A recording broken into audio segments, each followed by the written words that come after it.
Have you ever kept a family secret for decades? I won't ask what, just curious. They didn't even send a text. Not a call. Not a lousy forwarded Facebook invite. Just silence. And then, as if the universe couldn't resist rubbing salt in the wound, a photo popped up on my phone, sent by accident from my cousin Jake, who probably had no clue he'd included me in his group thread of backyard beer cheers and smoky ribs sizzling on the grill. There they were, my mom with her signature too-wide smile, my dad manning the old Weber like some patriarchal pitmaster, and my siblings Rachel and Evan posing for that perfectly staged family shot, arms around each other, laughing as if nothing in the world could possibly be wrong. Except something was very wrong. I wasn't there. And worse, I hadn't even known about it. At first, I thought I must have missed something. Maybe it was a small get-together. Maybe plans changed last minute. Maybe I accidentally got removed from the group chat. I scrolled back weeks in our family thread, nothing. No mention of it. Not a single line. So I did what you're not supposed to do when you're trying to pretend things don't bother you. I texted Rachel. Hey, was there a party today? She saw it. I saw the dots typing. Then they stopped. Then they started again. Then finally, a reply. Yeah, just a small thing. Didn't want to make it awkward. I mean, what would you even contribute? What would I even contribute? That line, it just sat there, like a piece of gristle I couldn't chew, stuck halfway between my gut and my throat. The words weren't even angry. They were casual, dismissive, efficient, as if she'd been waiting to say them for months. I stared at the screen, half expecting a follow-up text, maybe a nervous laugh emoji or a backpedal. But nothing came. Nothing but my own reflection in the dark screen once the light faded. I didn't reply. What the hell was I going to say? Sorry I don't own a truck full of folding chairs or a husband who grills? Sorry I'm the sibling who doesn't bring cute kids, a Costco cake, or a stable income. I stood in my kitchen, which still smelled faintly like burnt lentils from the night before, opened the fridge, and stared at the leftovers that were never supposed to be eaten alone. A half-eaten tub of pasta salad. Cold green beans in a plastic container.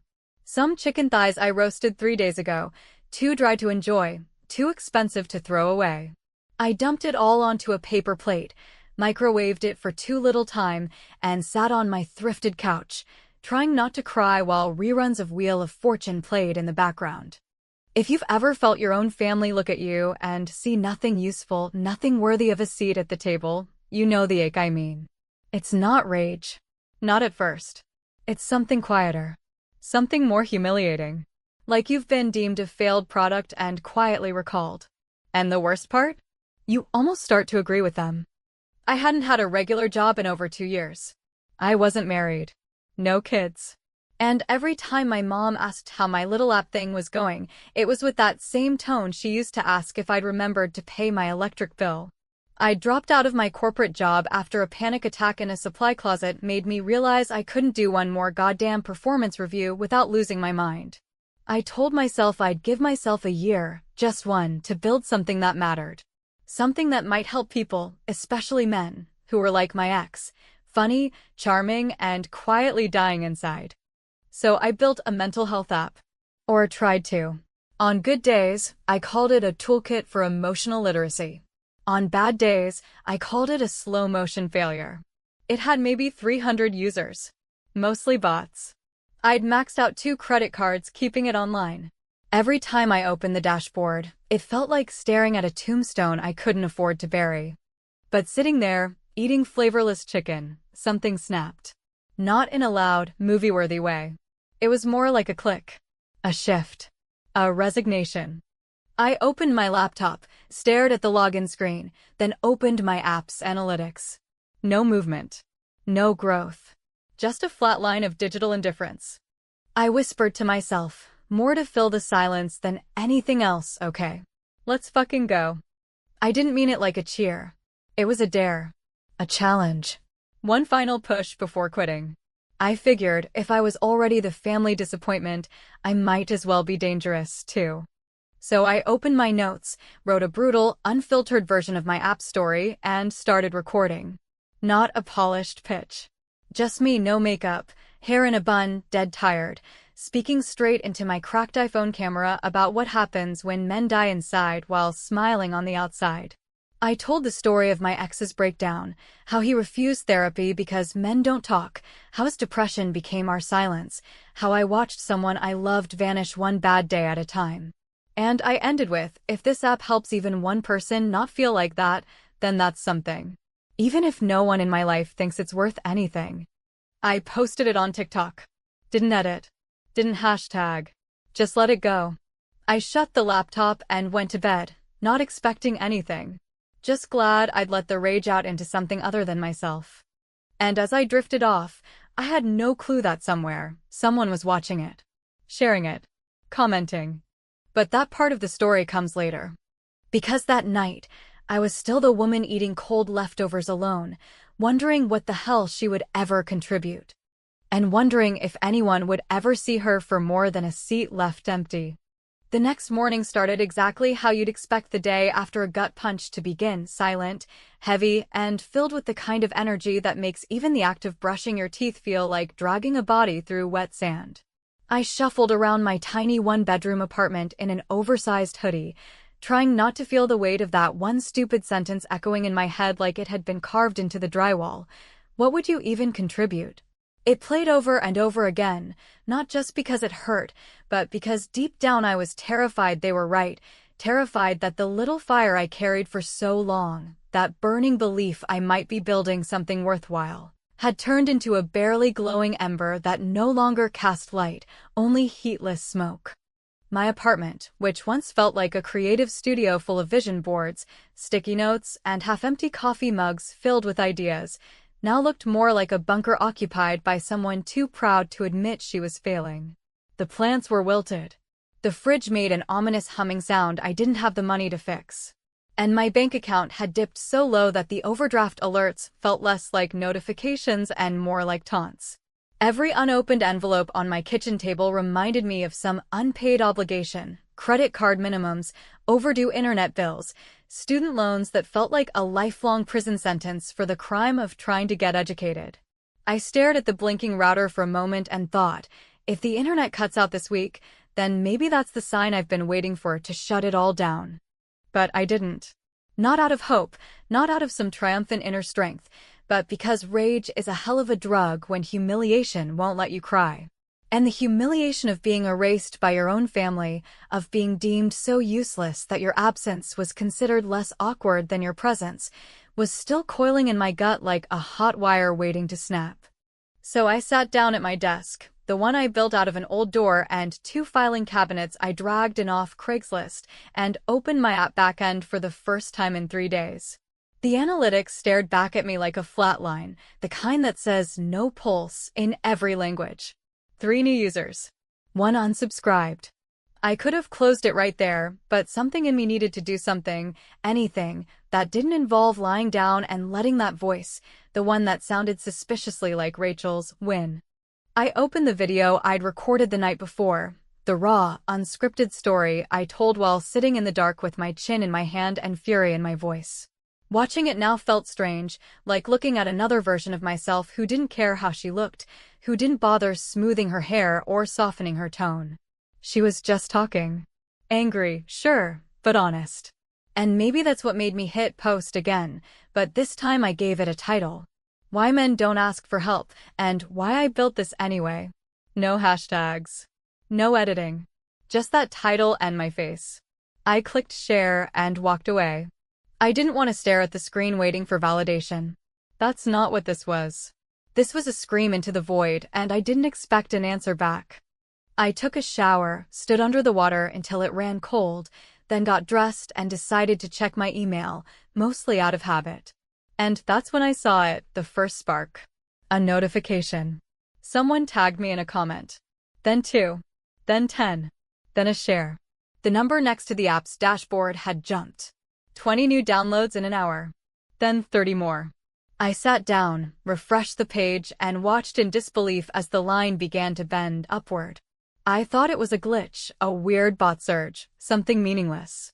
But the comments were real. They were pouring in under the video. Real people. Real names. One guy wrote, "I never talk about my shit. Downloading this now." Another said, I showed this to my husband. He cried. Thank you. And then the one that made me stop breathing for a full 5 seconds. I've been thinking about ending it for a while. Downloaded your app. First thing that made me feel less alone in months. Thank you. That sentence knocked me sideways. It didn't matter that I hadn't slept or eaten properly in 2 days. It didn't matter that I had $30 in my checking account or that my family thought I was some broken, useless woman playing pretend entrepreneur. Someone out there felt less alone because I refused to shut up, because I dared to keep going when everyone told me I had nothing to give. I started responding to comments. Not all of them, just the ones that felt urgent, personal, the ones where I could feel the weight behind the words. And as I typed, I noticed the follower count ticking upward. The video, now at 12,000 views, had been shared by a veteran support group. Then by a therapist with a big following.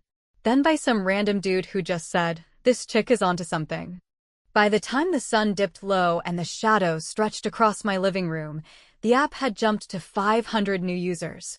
And in the middle of that surge, as I sat barefoot on my carpet with my laptop on my knees, and the cold green beans from last night still sitting untouched on the table, I realized something. Not everyone was ignoring me. Not everyone thought I had nothing to contribute. In fact, strangers, complete and total strangers, had offered me more kindness and recognition in 6 hours than my own family had in years. But the strange part? I didn't feel triumphant. Not yet. I felt like a volcano that had finally started rumbling after years of pretending it was just a mountain. Because with every new download, with every comment that said, thank you, I could feel something rising that wasn't just hope, it was anger. Righteous, focused, volcanic anger. Because now that the world was paying attention, I knew, without a single doubt, my family would notice too. They would see the numbers. They would see the shares. They would realize they made a mistake. And when they came knocking, smiling that fake smile that families wear when they want something, I knew I wouldn't slam the door. That would be too easy. No, I'd open it. I'd let them sit down. I'd let them talk. And then, when they asked for something, anything, I'd be ready. Not to forgive. Not to forget. But to finally answer their question, what would I even contribute?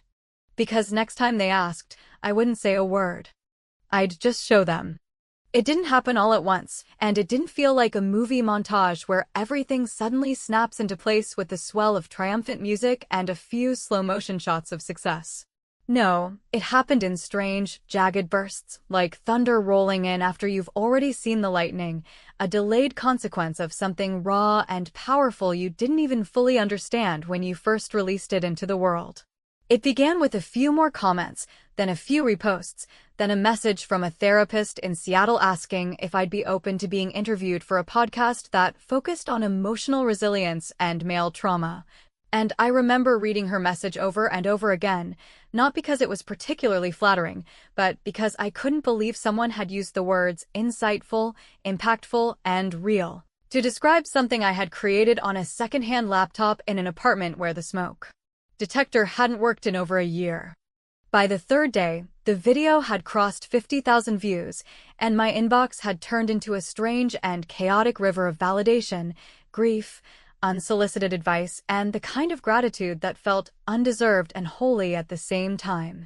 Men, real men, not bots or pity clicks or marketing interns, were downloading the app, leaving reviews that made me want to cry and throw up in equal measure. Reviews like, "This is the first thing that made me think about therapy without feeling like a failure," and "My wife showed me this, and I finally told her about the anxiety attacks I've been hiding for 2 years." The words they wrote were often blunt, not polished or eloquent, but honest in a way that most of the men I'd known my whole life never allowed themselves to be. And that honesty hit harder than any ad campaign or pitch deck I'd ever tried to write back when I was still chasing investors who only wanted scalable solutions and market validation.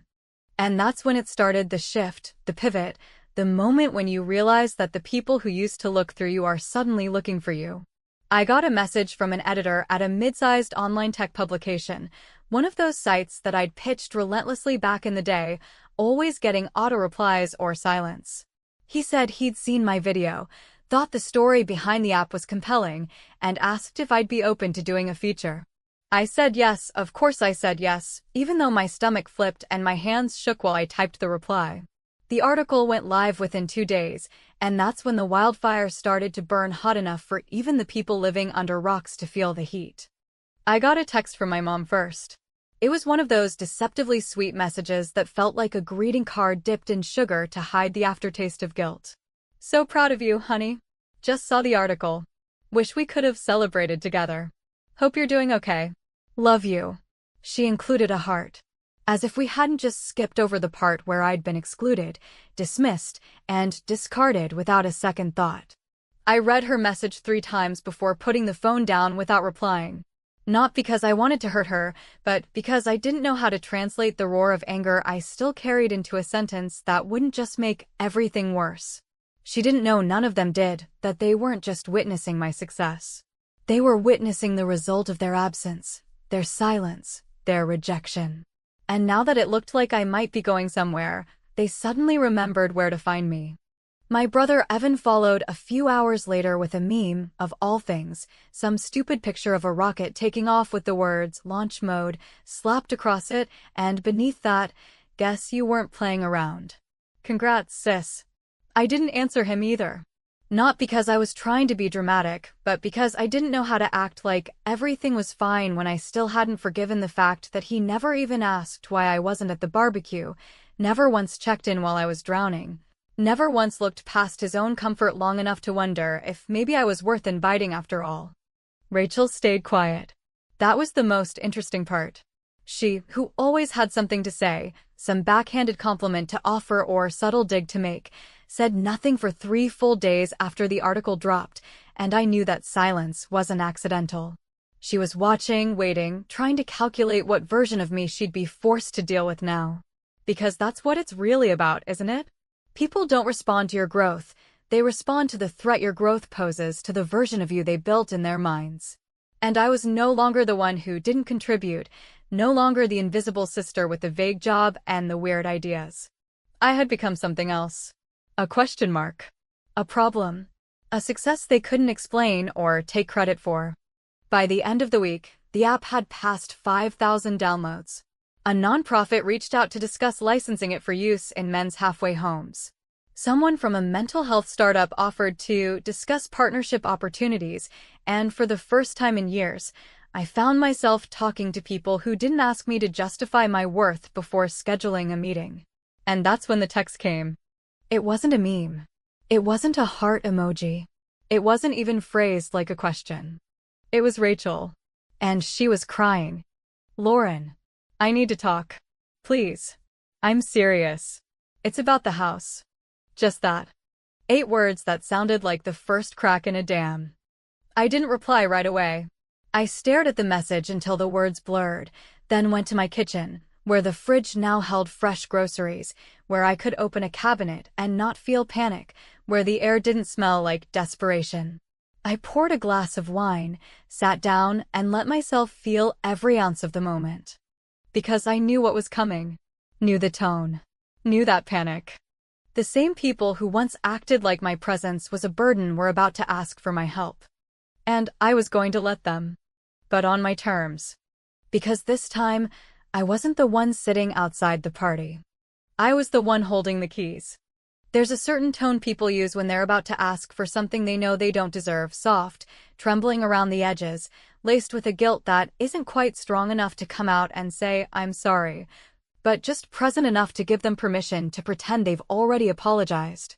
That was the tone Rachel used when she finally picked up the phone and called me directly, after nearly a week of complete silence since her first vague text about the house, and as I stood there in my newly cleaned kitchen, holding my phone like it was a live grenade, I could already hear the years of unresolved tension humming in her voice before she even said a single word that meant anything.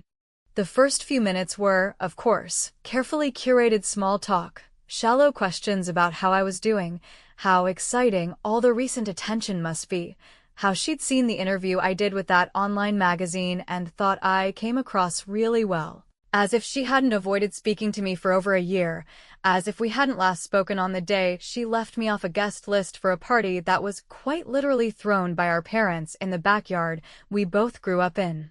I let her speak, let her fill the air with those nervous, sugary words that people lean on when they're trying to dress their regret up as goodwill, and I didn't interrupt, not once, because I wanted to hear the exact moment when the real reason surfaced.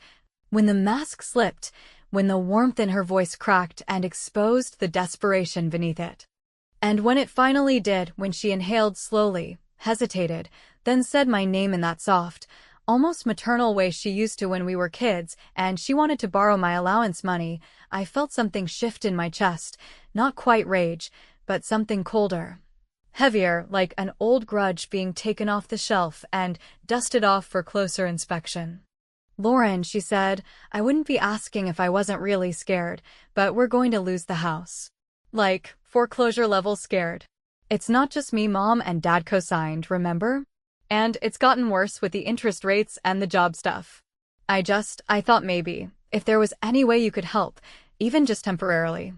The silence after she said that felt more sincere than anything she'd said before it.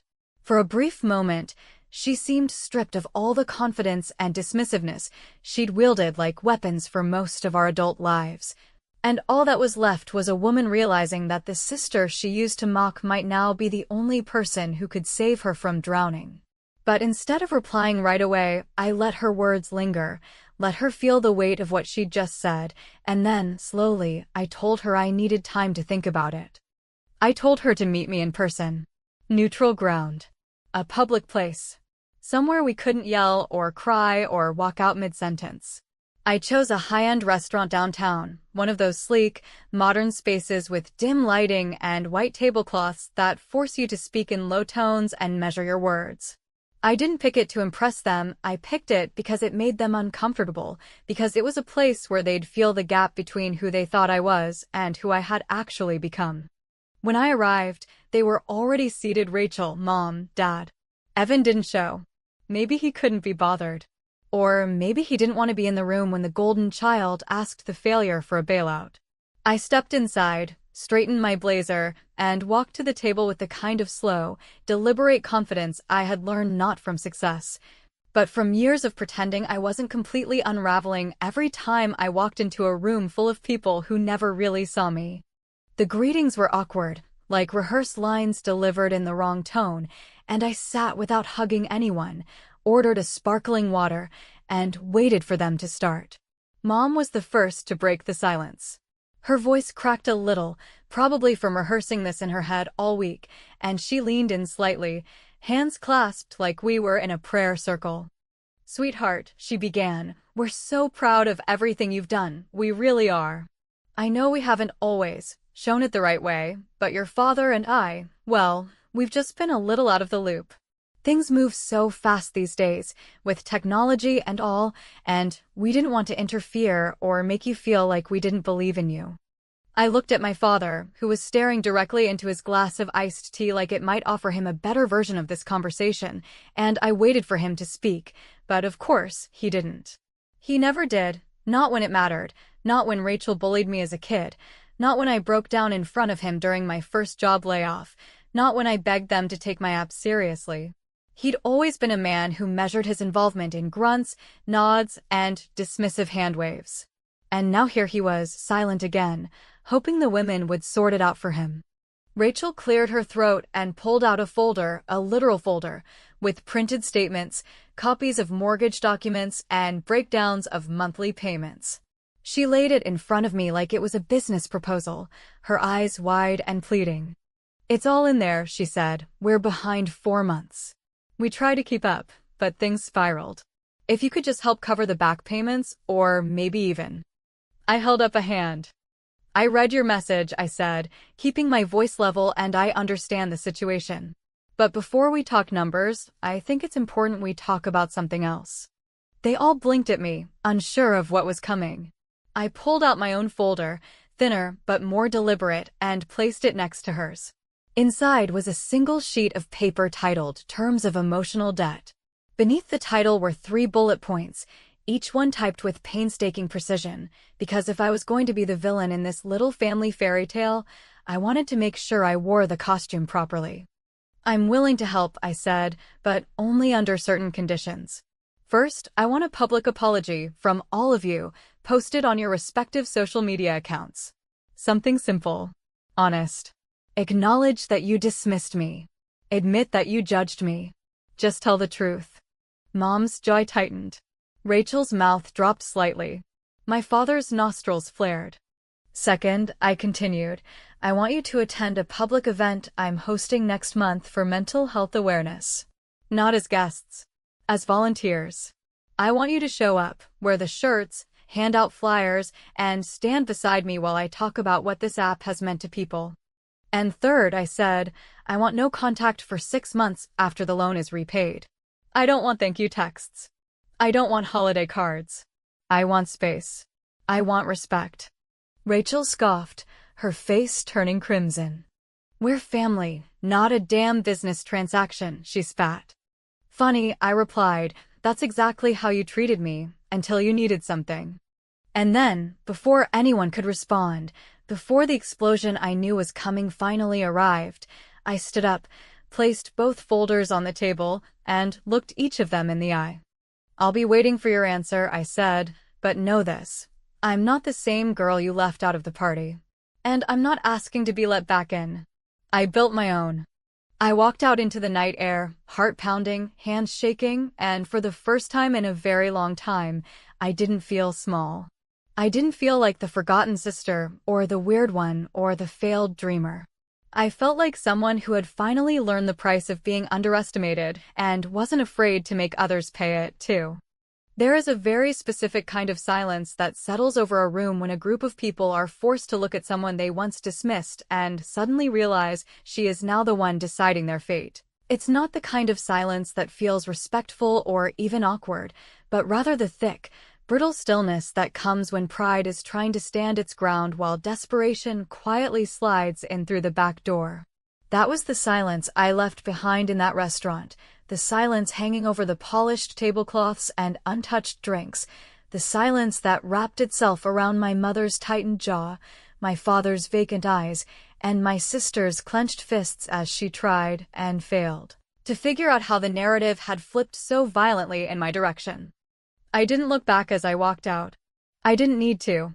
I already knew what they were thinking, because I had spent the better part of my life being on the other end of that very same table, learning how to sit quietly and smile politely while someone else decided whether or not I was worthy of inclusion, whether my life made sense to them, whether I had earned a seat at the table, or whether my silence would simply make everything more comfortable for everyone else.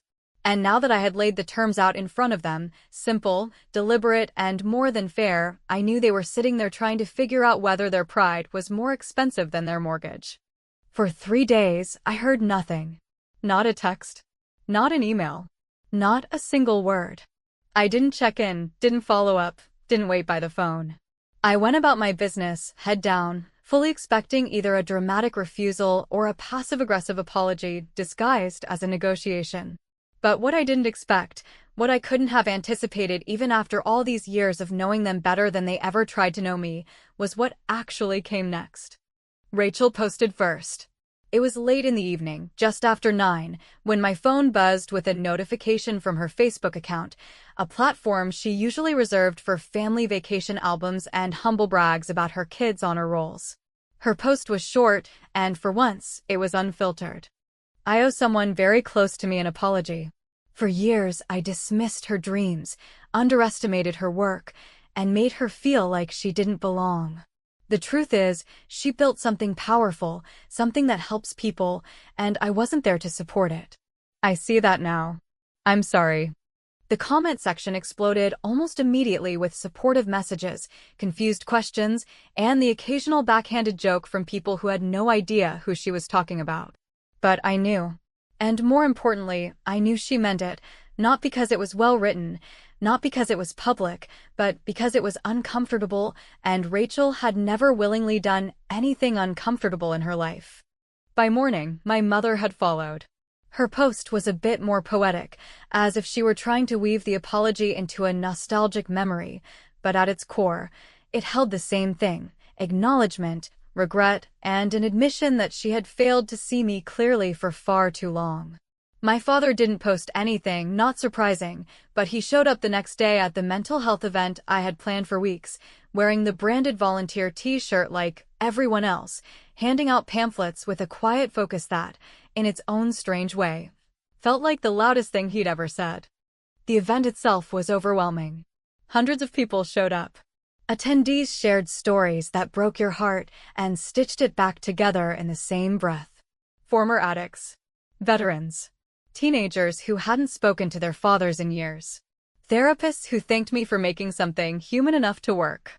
And somewhere in that blur of voices, handshakes, and tearful embraces, I saw Rachel helping a man in a wheelchair find a seat, saw my mother hugging a woman who had just said her son hadn't smiled in weeks before downloading the app.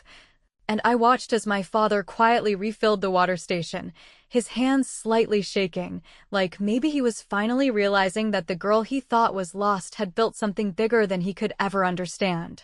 And yet, despite everything, despite the apologies, the posts, the performances, I still felt that strange emptiness at the center of it all.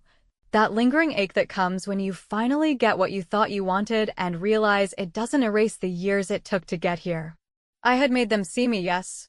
I had forced them to confront the person I had become, had held their shame up like a mirror and made them look into it without flinching.